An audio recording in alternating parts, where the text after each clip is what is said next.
Job 11. Then Zophar the Naamathite replied, Are all these words to go unanswered? Is this talker to be vindicated? Will your idle talk reduce others to silence? Will no one rebuke you when you mock? You say to God, My beliefs are flawless, and I am pure in your sight. Oh, how I wish that God would speak, that he would open his lips against you, and disclose to you the secrets of wisdom, for true wisdom has two sides. Know this, God has even forgotten some of your sin. Can you fathom the mysteries of God? Can you probe the limits of the Almighty? They are higher than the heavens above, what can you do? They are deeper than the depths below, what can you know?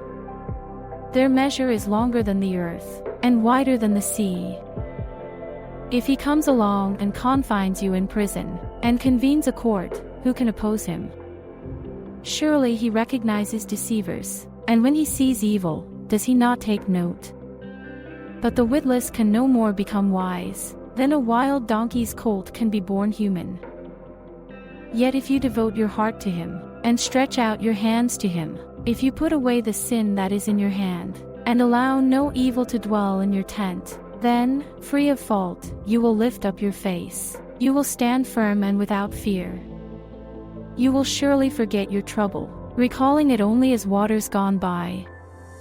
Life will be brighter than noonday, and darkness will become like morning. You will be secure, because there is hope. You will look about you and take your rest in safety. You will lie down, with no one to make you afraid, and many will court your favor. But the eyes of the wicked will fail, and escape will elude them. Their hope will become a dying gasp. Job 12.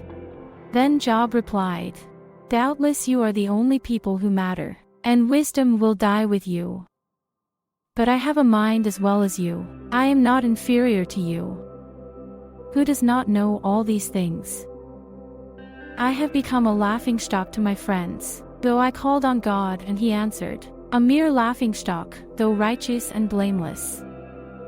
Those who are at ease have contempt for misfortune, as the fate of those whose feet are slipping.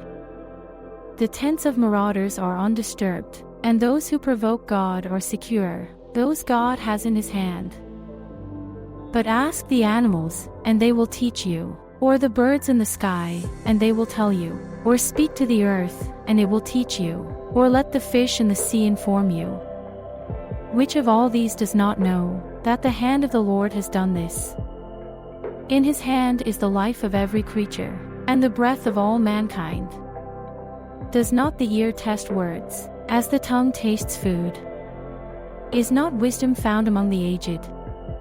Does not long life bring understanding? To God belong wisdom and power, counsel and understanding are his. What he tears down cannot be rebuilt, those he imprisons cannot be released. If he holds back the waters, there is drought. If he lets them loose, they devastate the land. To him belong strength and insight, both deceived and deceiver are his. He leads rulers away stripped, and makes fools of judges. He takes off the shackles put on by kings, and ties a loincloth around their waist. He leads priests away stripped, and overthrows officials long established.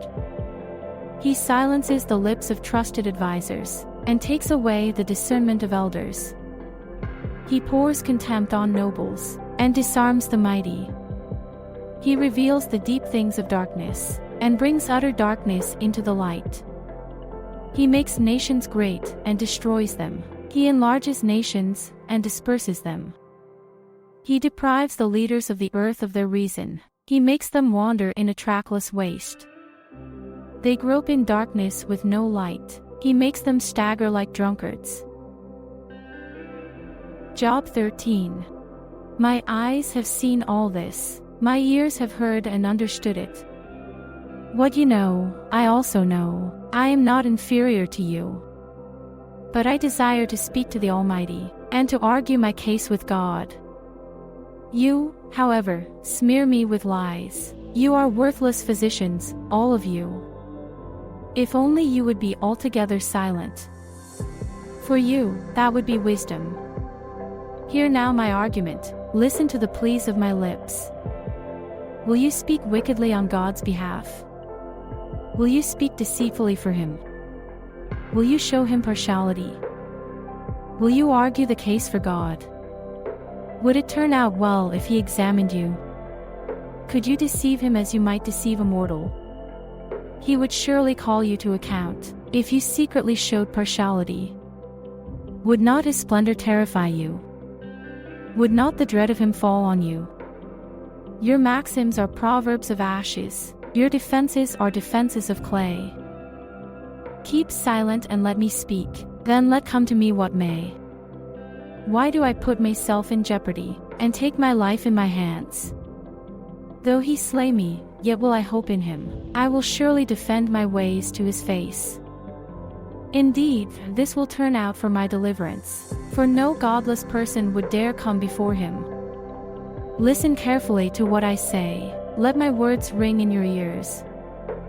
Now that I have prepared my case, I know I will be vindicated. Can anyone bring charges against me? If so, I will be silent and die. Only grant me these two things, God, and then I will not hide from you. Withdraw your hand far from me, and stop frightening me with your terrors. Then summon me and I will answer, or let me speak, and you reply to me. How many wrongs and sins have I committed? Show me my offense and my sin. Why do you hide your face, and consider me your enemy? Will you torment a wind-blown leaf? Will you chase after dry chaff? For you write down bitter things against me, and make me reap the sins of my youth. You fasten my feet in shackles, you keep close watch on all my paths, by putting marks on the soles of my feet. So man wastes away like something rotten, like a garment eaten by moths.